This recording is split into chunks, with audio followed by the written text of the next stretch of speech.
La historia de cómo empecé a escribir el libro es parte de uno de los capítulos del libro, entonces no voy a adelantarle esa anécdota al lector, pero sí voy a decir que empecé en la última semana de abril de 2014.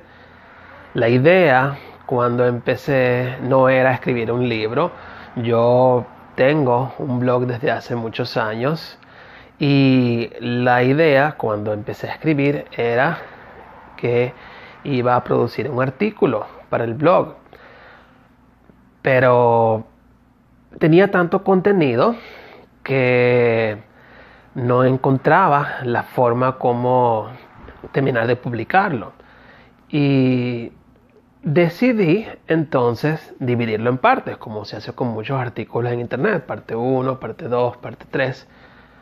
Pero tenía tantas ideas que estaba planteando que eventualmente continué escribiendo y un día, pasado algo con más de un mes, me di cuenta que el archivo Word donde estaba trabajando tenía 68 páginas.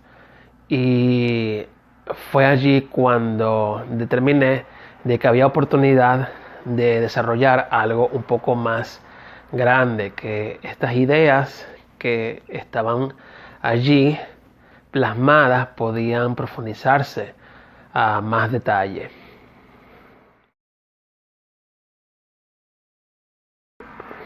Una vez que me di cuenta de que podía continuar escribiendo con libertad, porque cuando tú estás escribiendo para un blog, para un artículo, para una contribución a algún otro medio de contenido escrito en internet, tú tienes un límite, pero cuando escribes sin barreras, sin ningún tipo de limitante, entonces puedes desarrollar tus ideas libremente. Algo que yo he hecho desde que estaba en el colegio, desde que era adolescente. Yo escribí un par de novelas de ciencia ficción y las compartí con mis compañeros del colegio, después en la universidad, pero nunca al punto de publicarlo con la seriedad con la que se debe hacer un libro. Entonces, volviendo al archivo Word de 68 páginas, me di cuenta de que estas ideas que estaban allí estaban, digamos, desvinculadas, pero al mismo tiempo tenían una cierta relación en un tema y un punto en común, y el punto en común, por supuesto, es Venezuela. Entonces, así fue como se sentaron las bases para lo que serían eventualmente los capítulos del libro, con esas ideas que estaban por allí que trabajé para desarrollar.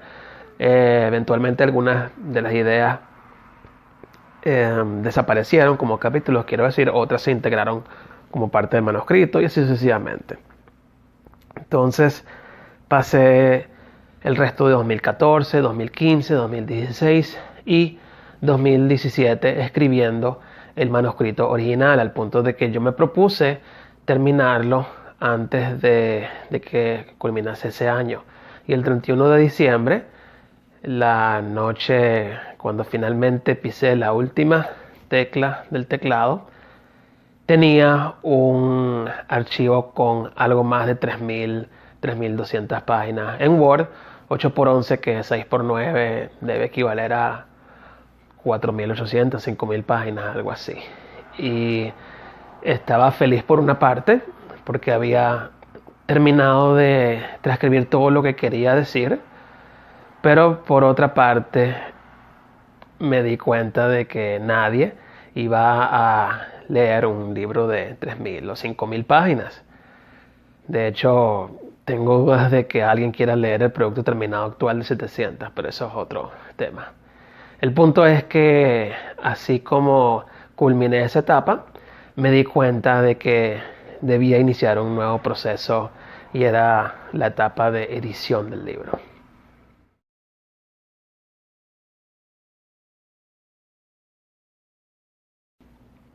Cuando tienes un manuscrito de 3.000 páginas en Word, el primer instinto que se te pasa por la mente es contratar un editor.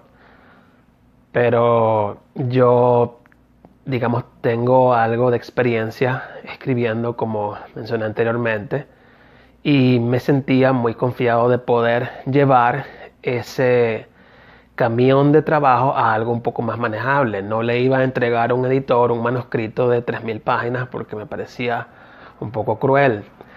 Entonces tomé la decisión de pasar gran parte de 2018, entre enero y octubre de 2018, recortando esas 3000 y tantas páginas a algo un poco más manejable, 1000, 1500, 1400, por allí. Y en octubre, entonces, cuando ya alcancé el punto en el cual no quería o no podía seguir recortando más, o bien me di cuenta de que no tenía la capacidad de seguir haciéndolo, decidí contratar a una persona académica a quien yo estimo y respeto mucho para que revisase el borrador final en su primera versión que tenía para ese momento. Una vez que pasé a ese nuevo capítulo del proceso de escritura del libro, entonces entran en juego los editores. Con las revisiones que esta persona me dio, empecé a trabajar con un editor venezolano y un editor extranjero. Contraté dos editores y lo hice con toda la intención porque quería los dos puntos de vista. Sabía que por una parte el editor venezolano se iba a involucrar académica, literaria y emocionalmente con el texto, pero por encima de todo me interesaba no solamente su alimentación, sino su punto de vista como lector venezolano. Y por otra parte, el editor extranjero, el editor español, en este caso, me daría igualmente un punto de vista, pero distinto, porque estamos hablando de alguien que nunca había ido a Venezuela, nunca pisó Venezuela en su vida, y estaría enterándose de el escrito de lo que yo estoy tratando por primera vez en su vida. Entonces tendría un enfoque, por una parte como editor literario, por otra parte como lector.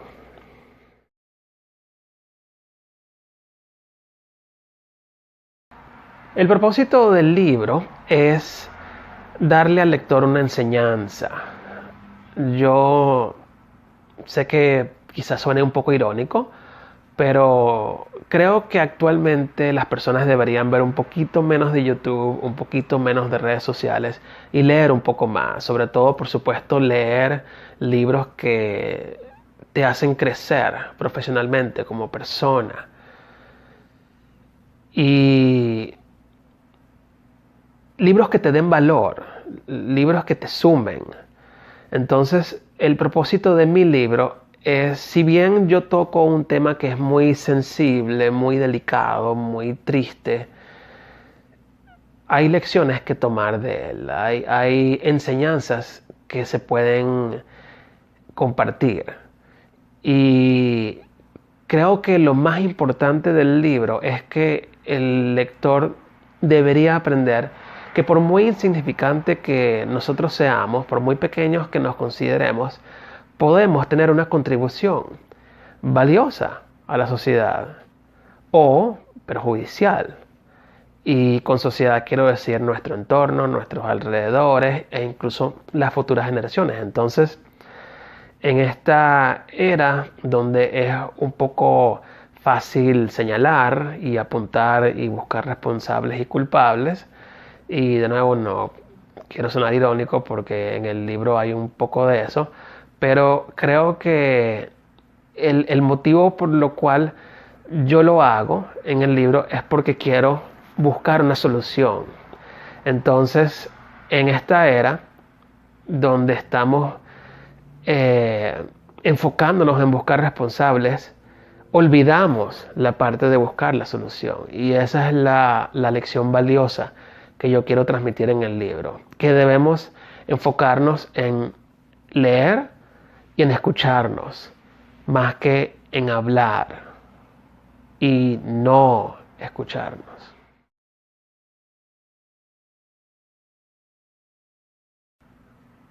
La mejor parte ha sido todo el proceso de escribir el libro. Y no sé si suene cliché o repetitivo, pero todos los minutos que he invertido en el libro los he disfrutado al máximo. Y no me arrepiento en lo absoluto de todo lo que he invertido. Y si tuviera que hacerlo o no, lo volvería a hacer, sin dudarlo. Ha sido una satisfacción muy gratificante, tanto personal como profesionalmente.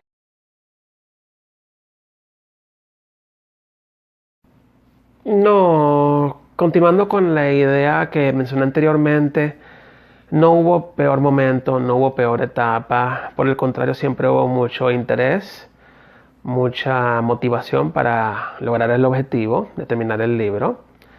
Eso no significa, por supuesto, que no hubo días en los cuales estaba físicamente cansado, mentalmente agotado, días en los cuales las ideas no te fluyen, consigues bloqueos de escritor, lagunas mentales y cualquier excusa que puedas nombrar, pero en ningún momento hubo un desgano o un desinterés o el mínimo intento de tirar la toalla. Por el contrario, la mira siempre estuvo apuntando al objetivo de terminar el libro.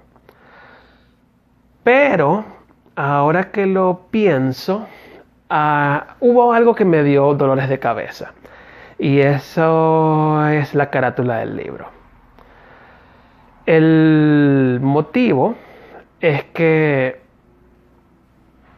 digamos que yo siempre trabajé con un cronograma de trabajo muy organizado, como yo soy, las personas que me conocen pueden dar fe de ello, mucha planificación en las tareas que estaba haciendo. Y si bien no dejé la carátula para el último minuto, digamos que me preocupaba un poco que iba progresando en la parte de manuscrito, pero no tenía una carátula. Entonces, yo creo que el error que cometí, el único error dentro de todo este proyecto, fue haber arrancado tarde el diseño de la portada. Me costó mucho conseguir un diseñador que pudiese traducir mi visión en un diseño efectivo. Me reuní con decenas de personas muy talentosas, entrevisté a muchos diseñadores, vi cientos de portafolios, pero ninguno me convencía. Eventualmente logré conseguir a una muchacha muy talentosa, muy paciente conmigo y más importante de todo, que pudo efectivamente llevar lo que yo tenía en mi mente a un diseño muy efectivo y que más aún tenía o tiene la capacidad de transmitir las emociones que yo quería llevar con esa imagen inicial que es la carátula del libro. Eso fue una experiencia muy valiosa y una lección que aprendí que incluso podría transmitir a futuros autores que quieran escribir más adelante, apenas empiecen a trabajar en el manuscrito, trabajen igualmente con el diseño de la portada, porque no es una tarea trivial.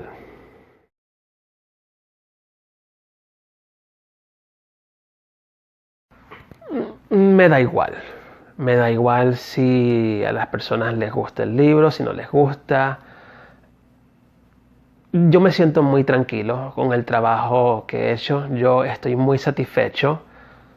Por encima de todo, el contenido del libro es algo que debe aceptarse, asimilarse y no es ciencia ficción, sino que son temas reales. Y como dije anteriormente, son temas reales que te pueden ayudar a aprender a ser una mejor persona para la sociedad. Entonces, en ese sentido, yo creo que si el lector logra traducir esas enseñanzas a la práctica del día a día, yo creo que el trabajo se habrá logrado. Indistintamente de si le gustó o no le gustó, a mí me da igual. Creo que lo importante es que el lector aplique las lecciones valiosas que hay en el libro y mejor aún que las transmita y las comparta con otras personas.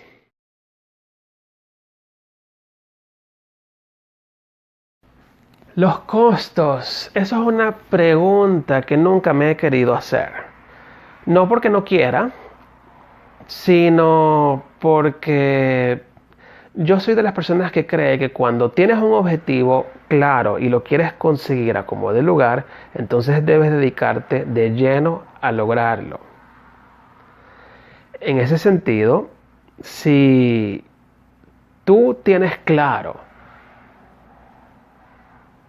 el camino que debes transitar para alcanzar la meta, cualquier excusa que te pongas va a ser un límite o una barrera o un impedimento. Entonces, palabras como presupuesto, como budget, como administración de recursos, a mí me causaban ruido.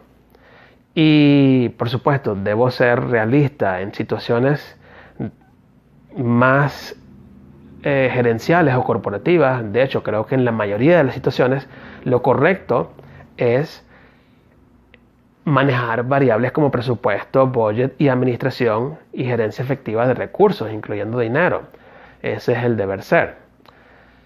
En este caso del libro, mi forma de pensar fue, si el libro necesita una inversión que se va a traducir en una mejora en la calidad del producto final, no voy a escatimar en gastos. Entonces nunca, digamos, miré cuánto era mi límite que podía gastar, sino que simplemente me propuse de que esto era parte del camino.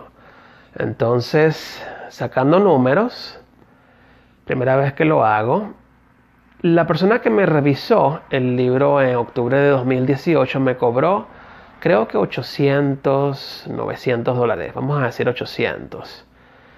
Luego están los dos editores. Si le das un manuscrito de 1500 páginas a dos editores, obviamente el costo va a ser elevado. Cada uno me costó 3000 y algo de dólares. Entonces tenemos 7000 y algo para empezar. Luego tenemos la portada. Me costó 1200 dólares. A eso tengo que sumarle los diseñadores con quienes trabajé, con quienes avancé a un porcentaje, 10, 15, 20%. Que si bien debo agradecerles el trabajo y el esfuerzo que hicieron conmigo, lamentablemente como yo veía que la relación no estaba funcionando, tenía que tomar una decisión. En este caso era cortar la relación. Pero, por supuesto, tuve que pagarles por los avances que me hicieron. Entonces allí creo que habré gastado cerca de 2000 dólares. Luego tenemos la parte... Ah, no, luego tenemos esto. Las impresiones. He hecho 4 a 200 dólares cada una, 800. Luego tenemos el papeleo administrativo, 1500 dólares.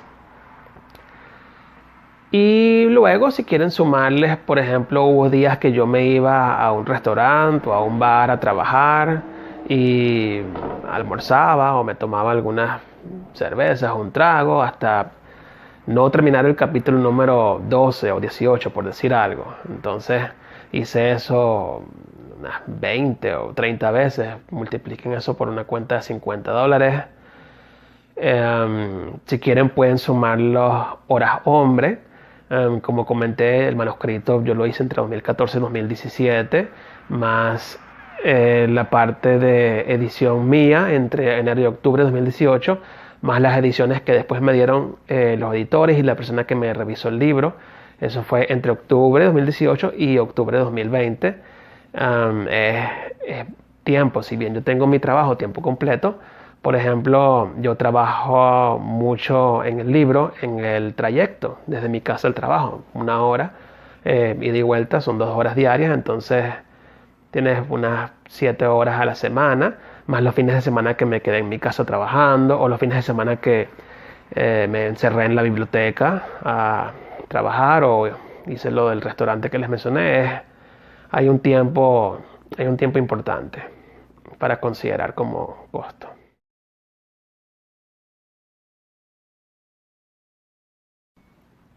Les diría que por favor lean el libro con mente abierta. Uno de los mayores problemas que actualmente estamos viendo como sociedad en todo el mundo es que no nos estamos escuchando, en especial las partes que están luchando por alguna causa en específico. El razonamiento es, se hace de mi manera y no quiero escuchar más nada, no quiero saber más nada al respecto. Y la otra parte tiene la misma posición. Entonces es muy difícil de esa forma que podamos llegar a un entendimiento mutuo y podamos compaginar como sociedad. Es por eso que uno de los personajes que yo pienso su contribución es muy valiosa a nuestra humanidad fue George Washington. Washington, la importancia que tuvo fue que como líder de una nueva nación, él siempre estuvo abierto a escuchar a sus subordinados y a sus aliados. Y digamos que con esas acciones estableció un estándar para el resto de las personas que le sucedieron.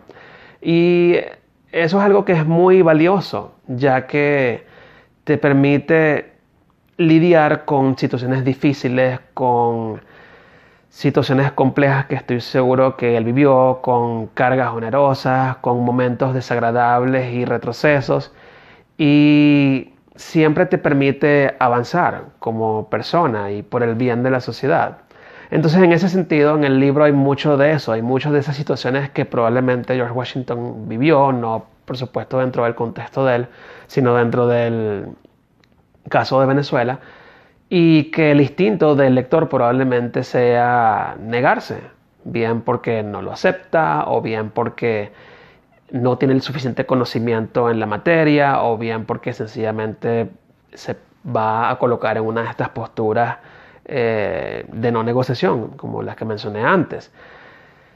Y por eso es que le pido que debe estar dispuesto a ceder, debe estar dispuesto a escuchar y debe tener la fuerza de voluntad de darse cuenta que incluso algunas de las cualidades que había presentes en el día a día de Venezuela puede ser que estén presentes en su propio día a día. Washington es una persona que mucha gente idolatra, incluso 200 años después de que estuvo luchando para Estados Unidos. Pero al final del día, él era un ser humano, como eres tú, como soy yo. Y si él fue lo suficientemente fuerte como para escuchar y para ser abierto, entonces tú puedes hacerlo, así como yo también lo fui.